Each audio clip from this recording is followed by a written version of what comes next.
তোমরা তো আগের পার্টে দেখিয়েছিলে আমি মেলাতে ছিলাম, তো মেলা থেকে বেরিয়ে এসেছি নৈহাটির শাহি দরবার রেস্টুরেন্টে। পেট পুজো যদি না হয় তাহলে বেরিয়েছি কেন?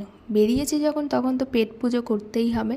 তো নৈহাটির শাহি দরবার রেস্টুরেন্টটা নতুন খুলেছে, তো খুব সুন্দর হয়েছে রেস্টুরেন্টটা। আমার তো দারুণ পছন্দ হয়েছে, ডেকোরেশনটা এতটা সুন্দর আর স্টাফেদের ব্যবহার এত ভালো যে কোনো বলার কথাই নয়। তো আমি তো ভেবেছি প্রত্যেকবার আমি শাহি দরবার রেস্টুরেন্টেই যাব। আর আমরা অর্ডার করে নিয়েছিলাম হচ্ছে মাটন বিরিয়ানি, যেটা খেতে আমার একদম দুর্দান্ত লাগে, কোনো কথাই হবে না।